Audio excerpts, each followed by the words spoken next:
welcome back to my channel. Today we are going to be talking about the 2-week wait.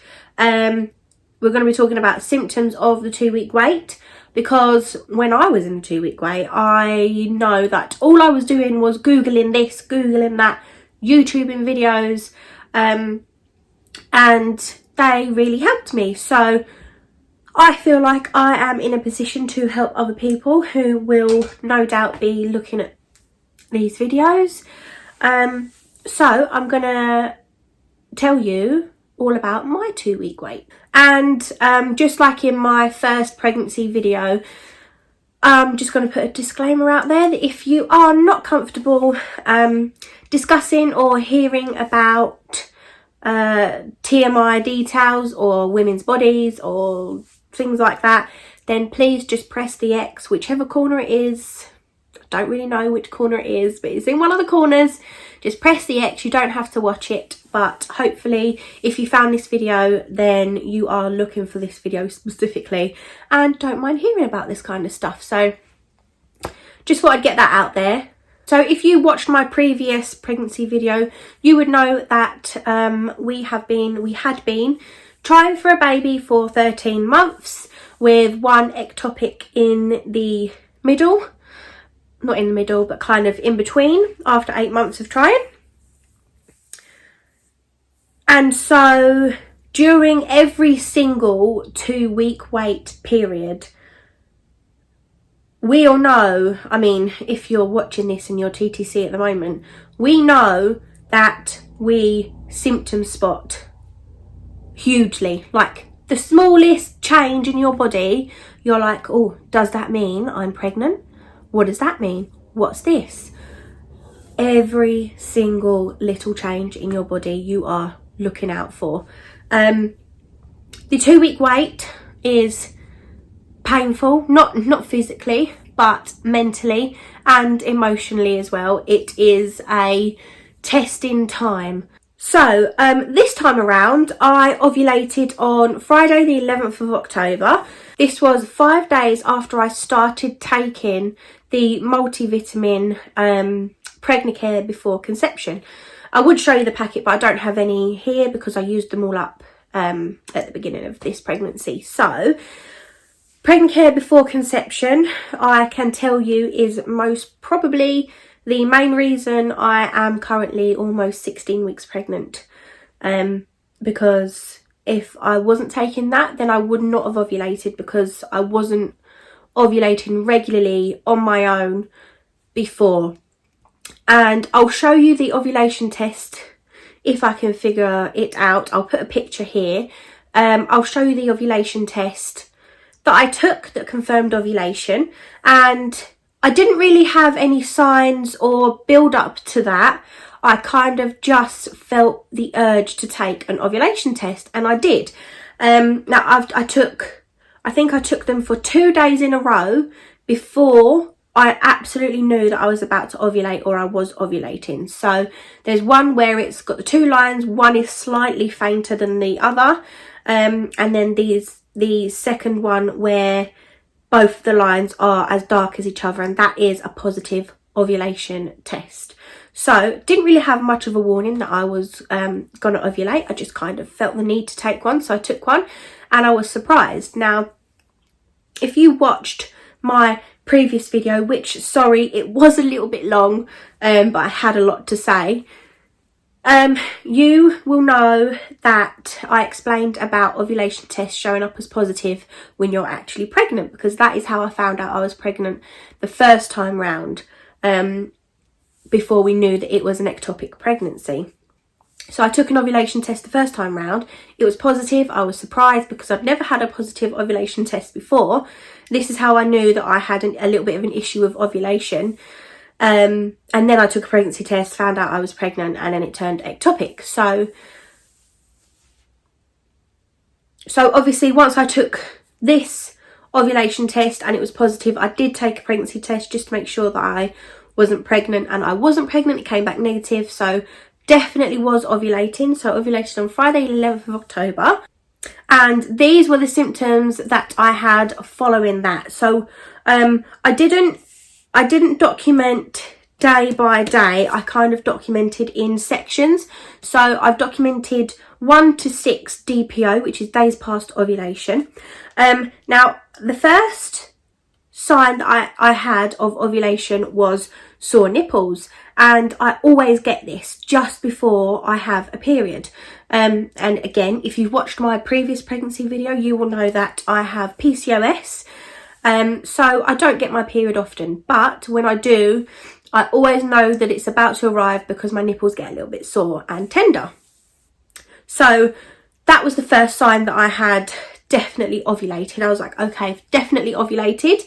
I believe that started on either the day of ovulation or 1 DPO.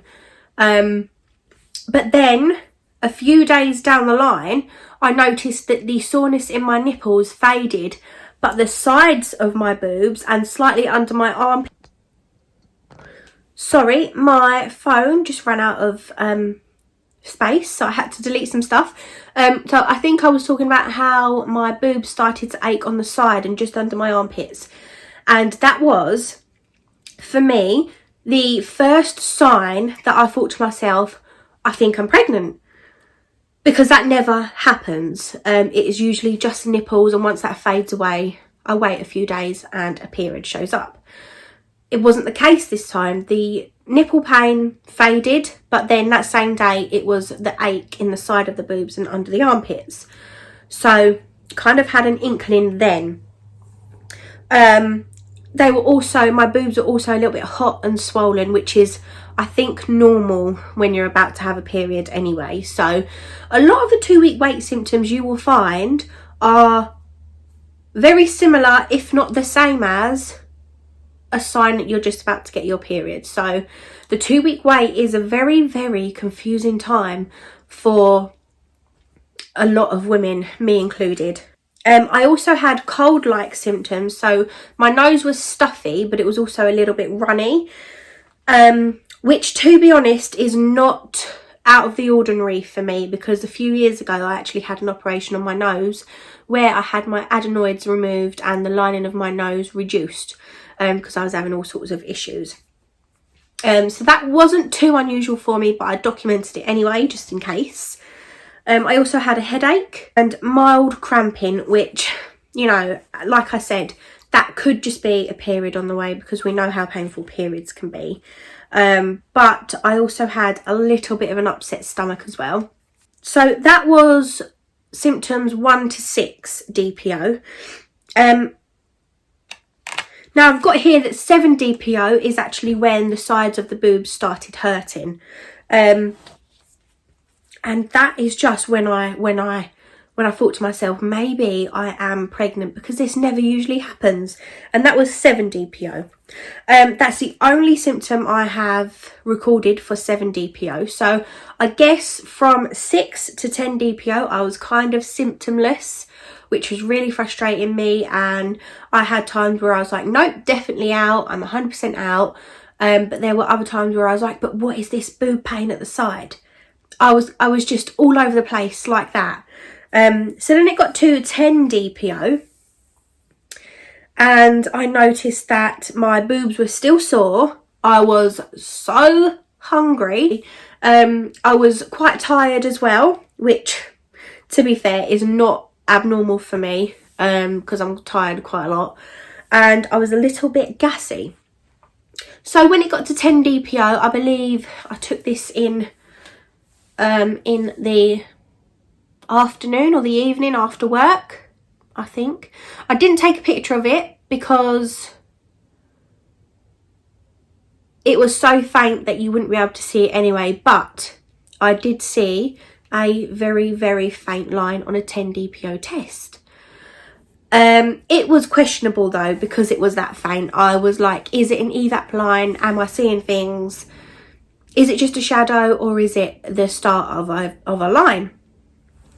So 11 DPO, I took another test, and I believe I took this test in the evening, again after work, and there definitely was a second line on that pregnancy test.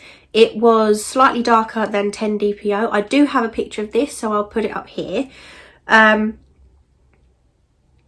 And you can see the line progression from, I think it is 11 DPO, 12 DPO, and I believe the bottom one of that picture might be 16 DPO.